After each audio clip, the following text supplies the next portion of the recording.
اگر میں کہوں کہ انسانیت کا سب سے بڑا امتحان ابھی باقی ہے، ایک ایسا فتنہ جو آدم سے لے کر قیامت تک سب سے خطرناک ہوگا، تو کیا تم یقین کرو گے؟ سمندر کے بیچ ایک رہسیہمئی جزیرہ جہاں صدیوں سے ایک شخص زنجیروں میں قید تھا، وقت کا انتظار کر رہا تھا، اور پھر وہ لمحہ آ گیا۔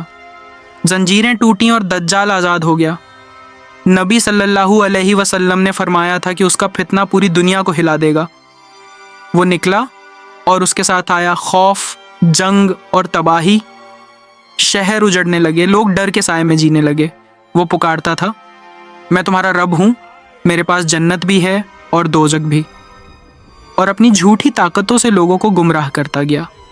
آسمان سے بارش برساتا، زمین سے رزق نکالتا، مرے ہوں کو زندہ دکھاتا اور لوگوں کے ایمان کو توڑتا گیا۔ دھیرے دھیرے انسانیت حق سے دور ہوتی گئی اور ہزاروں لوگ اس کے جھوٹ کو سچ مان بیٹھے، جبکہ نبی صلی اللہ علیہ وسلم نے چیتاونی دی تھی کہ اس کی جنت حقیقت میں دوزخ ہوگی اور اس کی دوزخ اصل میں جنت ہوگی۔ لیکن جب فتنہ اپنے چرم پر پہنچا، جب ہر طرف اندھیرا اور گمراہی پھیل گئی، تب آسمان سے رحمت اتری۔ عیسیٰ ابن مریم علیہ السلام سفید چمکتے لباس میں نازل ہوئے۔ ان کے چہرے سے نور ٹپک رہا تھا، جیسے ہر بوند میں سکون اور سچائی ہو۔ انہوں نے انسانیت کو پکارا، حق کی طرف لوٹ آؤ کیونکہ تمہارا رب صرف ایک ہے۔ پھر وہ لمحہ آیا جس کا انتظار تھا، ایک طرف دجال کا جھوٹ اور دوسری طرف اللہ کا حق۔ جیسے ہی دجال نے انہیں دیکھا، اس کا غرور ٹوٹ گیا، اس کی طاقت بکھرنے لگی اور وہ بھاگنے لگا۔ لیکن سچ سے بھاگنا ناممکن ہے۔ آخرکار عیسیٰ علیہ السلام نے اسے پکڑ لیا اور اس کا انت ہو گیا۔ جھوٹ کا سب سے بڑا بادشاہ مٹ گیا اور دنیا نے راحت کی سانس لی۔ لوگوں نے سوچا کہ اب سب ختم ہو گیا، لیکن اصل امتحان ابھی باقی تھا۔ اچانک ایک نئی آفت اٹھی، یاجوج اور ماجوج، وہ قوم جن کا ذکر صدیوں پہلے کیا گیا تھا، اپنی قید سے نکل پڑی۔ وہ ہر اونچائی سے اترتے ہوئے پوری دنیا پر چھا گئے۔ ان کی تعداد اتنی زیادہ تھی کہ وہ ہر چیز کو تباہ کرتے چلے گئے، ندیوں کا پانی تک پی گئے اور زمین پر خوف کا راز قائم کر دیا۔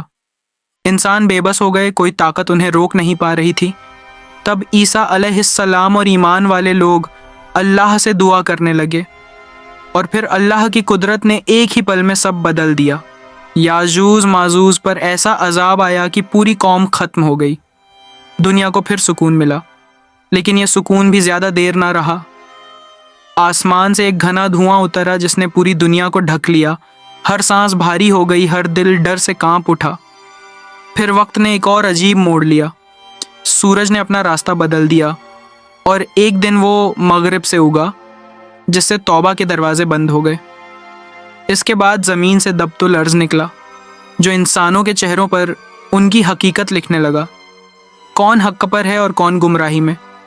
انسانیت سمجھ بھی نہیں پائی کہ کب وقت ختم ہو گیا۔